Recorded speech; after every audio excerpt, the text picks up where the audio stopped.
This is a jailbroken PlayStation Portable, a PSP, and it is now epic and legendary.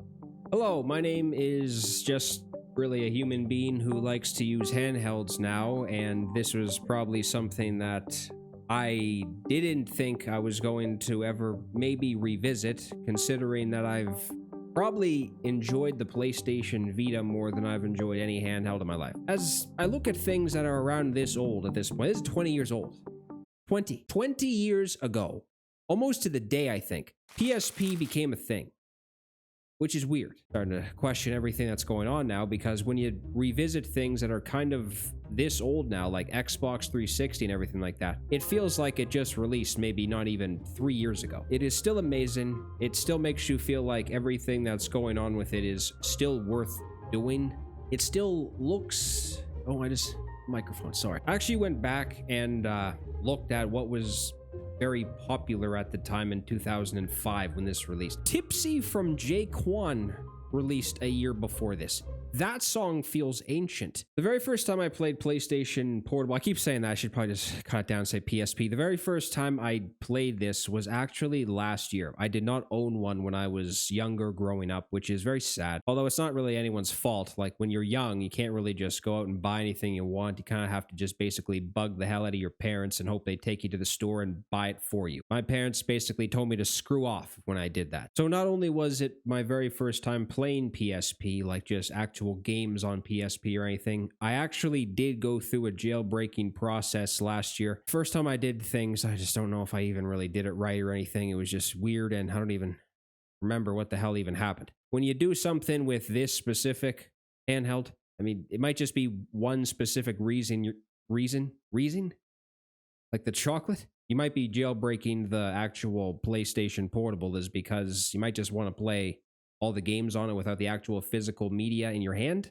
Or you might want to play some older consoles if you get some emulators from like SNES or NES or something. So PSP is 20 years old at this point. And is it still as good as it was when it first released? Does it make a difference if you can play older games on it? Or is it just amazing if you just play PSP games on it? Does anything related to a jailbreak mean anything? And does it make it better? That's why I'm standing here, I think. So I already mentioned that the PlayStation Portable feels ahead of its time and everything, and just, I didn't have one when it first released, obviously, so I'm not going to sit here and act like I know what it felt like to have one back in 2005, 2006. So it's just kind of random and weird that I'm saying that maybe, but just from my experience from playing this thing in the last year, if you just look at everything else that was kind of out at the time, and you go back and you look at the PSP compared to like other handhelds and everything, and we had PlayStation, if you want to talk about actual home consoles and everything, we had PlayStation 2, GameCube at the time. This was, I think, before like 360 even came out. And just kind of where the planet was, society even, just in the 2000s. I don't know if there was, this is kind of a biased statement and everything, but I'm not even entirely sure there was a better generation to grow up in than maybe the late 90s and 2000s. I don't know if this is just a stupid ass statement. I'm just making things up over here, but it really felt like this was a really good thing to come out around that time. The fact that movies and music was so incredible at the time too was amazing, because you were able to watch movies on this thing. You were able to listen to music and just don't even really need to discuss the games, because it was completely obvious that the games on the PlayStation Portable were very impressive.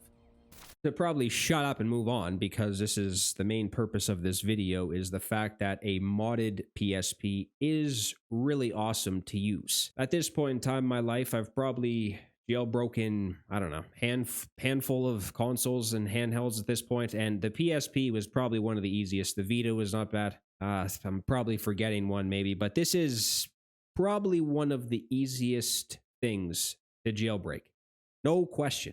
What it really comes down to is you just have to go to a GitHub page and download something. You may have to go to you have to go to a site that has like the official PSP, or just it'll give you the official firmware for a PSP, the 6.61 firmware. So it's just downloading all the necessary things, and then once you do that, plug it into your PC or laptop, whatever the hell you have, and you just transfer it over to the PSP. I know the word jailbreak can be intimidating, and that's exactly, I mean, maybe. I felt very intimidated when it came to jailbreaking certain things, certain items when I first saw that, and it was like, there's no way in the depths of hell that I was going to be able to complete this, and it was unbelievably easy. And if I think something is unbelievably easy, most likely a sea turtle could do it. The only thing that's kind of confusing that can be, which if you see a tutorial video on YouTube, it'll definitely show you how to do it. You might have to go into the actual PSP folder, and then there's a game folder inside of that where you put all the older games in. But then when it's something like just PSP games, you actually have to create a new folder at the root of the PSP once you plug it in, and then just put the games into that specific folder. It's not just putting it on something random. If I can give any advice, is that you should probably plug it in when you're jailbreaking the PSP, because this is a 20-year-old handheld, and sometimes the battery might not be the best, or if you have a really good battery, you replaced it or something, you feel like it's very powerful and will work well, and it's fully charged, you'll probably be okay.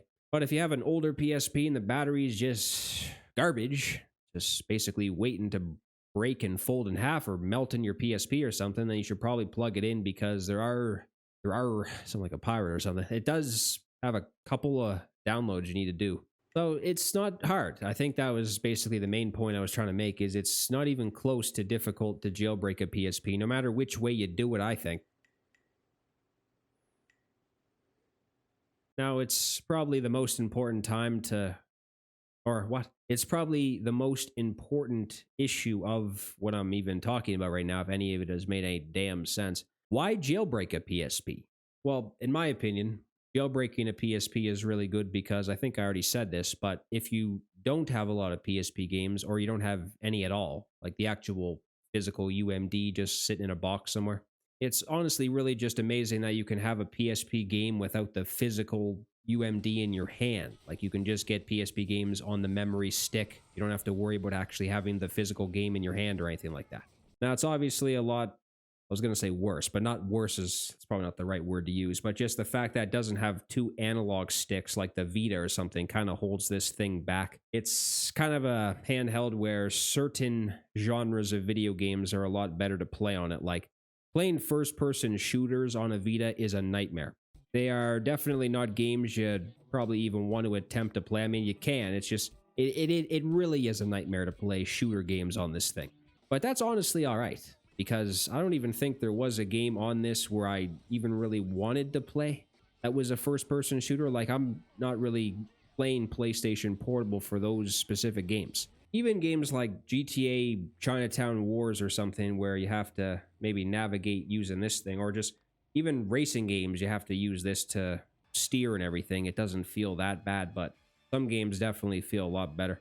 And even at the time, too, the graphics were fairly impressive, just looking back at what we had for like PlayStation 2, PlayStation 1 even. I've seen a lot of people say it's basically a mini version of or a portable version of a PlayStation 2 or something, where you can just take a PS2 on the go and play it. Now, that kind of does sound a little bit like what it is, but I don't know if the actual visuals and everything are the exact same. Maybe PSP games don't look as good.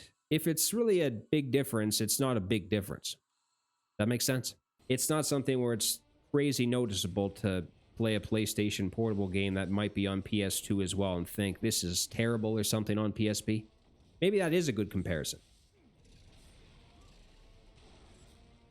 You have to remember, this is at the time. This isn't now. Like, if you look back at it now, obviously the graphics aren't breaking anybody's eyeballs or something. It's not bleeding from the ears looking at PSP visuals or anything. Back in 2005, 2006, this was very impressive that games were able to look this nice on a handheld device. Didn't play on that to rhyme, but it did, and it actually kind of sounded very nice to end that way. So if you don't have a retro store around or something, there's not that many options to get PSP games around you, and sometimes you might not want to even go on eBay, because if anything's intimidating. So if you don't want to do that, then just actually getting a PSP game on the memory stick is probably one of the best options and best reasons. I'm not sure if options was necessary to say in that, but probably one of the best reasons to mod a PSP. It's also worth noting as well that if you do want to put a lot of games on a jailbroken PSP or just a PSP at all, it's probably, I keep saying probably, if you are able to actually upgrade the storage or the memory stuff, that's not the right word, the memory card, like the Pro Duo memory stick, then that's a good thing to do probably, because it doesn't, I don't even think a PSP comes with a really high amount of storage anyway. So this is the memory stick Pro Duo that mine came with. I'm not sure if every single one came with. This was a gigabyte, only 1 gigabyte of storage. And if you want to have a lot of games on this thing, this is no way in hell going to be enough. Why did they do that? I don't know if that just seems like a thing anyway. Like these days and everything, you get a PS5 or something. It has, how many do they have now? Is it still 500? Regardless if it is 500, 750, even a terabyte of storage, I don't even know if that's a lot at this point. Right now, I'm using a 64 gigabyte memory stick, I believe it is. And you do need this Pro Duo memory card. I think that's the only one it accepts. Or you can get like the adapter. You can get the Pro Duo adapter and then put, I believe, a micro SD card inside of it. And that's a way I think you can get more storage. Not a lot of these games, PSP games, don't have that much. So it's not something where you're probably going to have to worry about it. Or maybe, I don't know, depends on how many games you put on it. I have quite a few PSP games on this. I think it only really killed about 15 gigabytes. That's also including older games as well, but those are basically microscopic.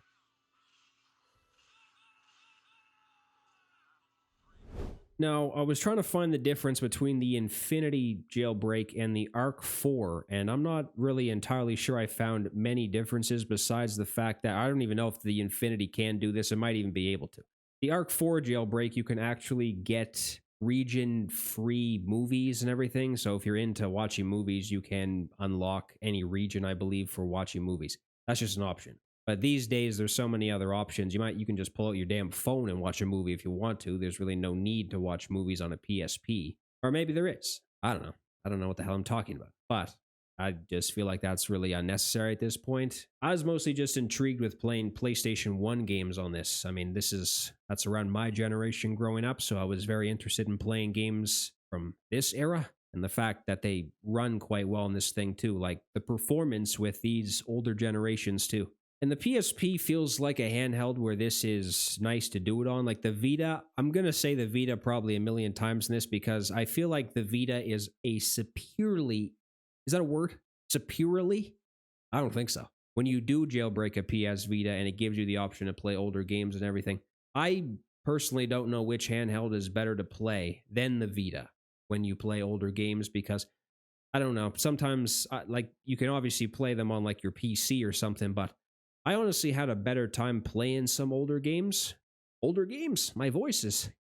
I need a glass of water or something. I'm dying over here. I almost forgot to say this, but this was also something that is on the internet. I'm not exactly, or I don't remember the exact video. I will put it on the screen and credit the person who uploaded this because this actually worked for me. I thought I broke this. Like legitimately thought I bricked my PSP because I did jailbreak it. And I think that is a risk when you do jailbreak something is you always have a chance of bricking your system. So that was, I thought it was the battery. I thought the battery just completely died or something because yes, this is old. This might even be the original battery that this PSP came with. Like this was a really good condition PSP when I got it. So again, I will credit the person who did show this or the video that I saw. Maybe this wasn't the first person who found this out or something, but this was just the video I saw. If you actually hold down the home, select, start, square, and triangle button at the same time, it will fix it. I feel like you need to be an octopus to do this. It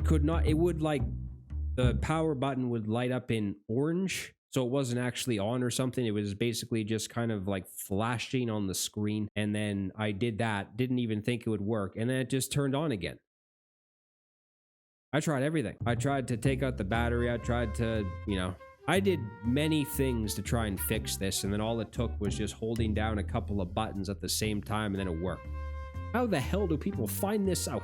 Like, that's something that I don't understand is that things like this, people just find out one day. Right? Like, how do you sit there and look at it and be like, maybe if I hold down all these buttons at the same time, this will work? It's also really cool as well when you jailbreak the PSP with the Arc 4 I should have said this forever ago, but the Arc 4 jailbreak actually gives you quite a few new themes and everything as well that you can download on this. Like you can even go to a different area of the cross media bar and go into a different type of menu and then download a bunch of themes that are really nice. I thought they were really cool. Sometimes you might have options to download themes and everything, and then they're not that impressive or anything, but a lot of these were very nice. I'm not sure if you can like get somehow custom ones, like ones you download or something, but just the ones that they provide you, regardless of if you can, this is something that I thought was personally really nice, because it's like if you have a jailbroken PS3, you might, I don't know if it's similar, but if you go into like multi-man or something, it gives you a different option to view your games on. Then you can have like a different type of section to go to. You don't actually have to look at them on the cross media bar, the actual one on the PSP, even though that is nice enough. Just the fact that it gives you another option to go to a different area of the PSP and view them this way. That's always something I feel like is also underrated. Like when PS5 came out and they didn't give you the option to change your theme and all that, it's just like, why even bother taking that away? I think that's a big deal. Just being able to download a custom theme or something, one that fits your liking. I can't even tell you the amount of times when I had something back in the day, like 360 or something, I'd be downloading themes all the damn time just because they're that nice and you didn't know which one to put on. I might be a lunatic. I don't know. I might be a crazy person over here for doing something like that, but it feels like that's just something that should be shouted out because I like that.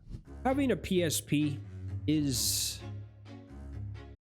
obviously a really good handheld, and to be honest with you, even 20 years after it released, I would say it still is too. Even without jailbreaking, if you have a bunch of PSP games or are able to get them somehow, there are so many good PSP games that are still very nice to play. Obviously, games like Grand Theft Auto, Liberty City Stories, Vice City Stories. Vice City Stories is unbelievably underrated, by the way. But just games like that most likely everybody knows now, and then you have games like Rock Band, Unplugged, or there's so many. Def Jam, Fight for New York, The Takeover. This is, I think, honestly, one of the reasons why I like the PSP so much is because it does remind you a lot about a PS2, which I don't know if that's really an accurate assessment of what this is, but sometimes it really makes you feel like it is. Again, the controls are kind of annoying, but if you can get used to them, it's probably okay.